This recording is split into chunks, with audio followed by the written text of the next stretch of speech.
Issue की कहानियाँ। समरिया से गुजरते वक्त इशू आराम करने के लिए एक कुएं के पास बैठ गए। उनके चेले खाना लेने के लिए शहर में चले गए। तभी कुएं के पास एक महिला पानी भरने आई। इशू ने कहा, मुझे थोड़ा सा पानी पिला दो। यह सुनकर उस महिला को बड़ी हैरानी हुई, क्योंकि यीशु एक यहूदी थे और वह औरत एक समरी थी। उस ज़माने में ज़्यादातर यहूदी समरियों को पसंद नहीं करते थे, यहाँ तक कि वे उनसे बात भी नहीं करते थे। लेकिन यीशु हर तरह के लोगों से प्यार करते थे। उस महिला से यीशु ने कहा, अगर तुम्हें मालूम होता कि तुमसे पानी कौन मांग रहा है तो तुम उससे मांगती, अगर वह तुम्हें जीवन देने वाला पानी देता। तो औरत ने कहा, हे प्रभु, कुआं तो इतना गहरा है और आपके पास तो बाल्टी भी नहीं, फिर आप कैसे जीवन देने वाला पानी दे सकते हो। इस पर यीशु ने उनसे समझाया, अगर तुम इस कुएं का पानी पी लोगी तो तुम्हें फिर से प्यास लगेगी, लेकिन मैं जो पानी दूंगा उससे एक इंसान हमेशा जिंदा रह सकता है।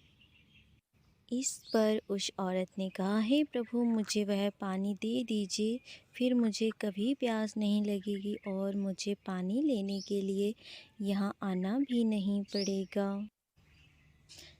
वह औरत सोच रही थी कि यीशु असली पानी की बात कर रहे हैं, लेकिन यीशु परमेश्वर और उसके राज की सच्चाई के बारे में बात कर रहे थे। यह सच्चाई जीवन देने वाले पानी की तरह है। यह एक इंसान को हमेशा के लिए ज़िंदगी दे सकती है। तब यीशु ने उस औरत से कहा, जाओ और अपने पति को बुला कर लाओ। उसने जवाब दिया, मेरा तो कोई पति नहीं है। यीशु ने उससे कहा, तुम सही कहती हो, लेकिन तुम्हारे तो 5 पति है। जिस आदमी के साथ तुम रह रही हो अभी, वह तो तुम्हारा पति नहीं है। क्योंकि यह बात सुनकर औरत को बड़ा ताज्जुब हुआ। उसने सोचा, आखिर इसे यह सब कैसे मालूम। यीशु को तो यह सब इसलिए पता था क्योंकि वह तो परमेश्वर के बेटे थे, जिसके बारे में परमेश्वर ने पहले ही बता दिया था। और ये सारी बातें परमेश्वर ने ही उन्हें बताई थी। तब तक यीशु के चेले वापस आ गए। उन्होंने जब देखा कि यीशु एक सामरी औरत से बात कर रहे हैं तो उन्हें बड़ा अजीब लगा।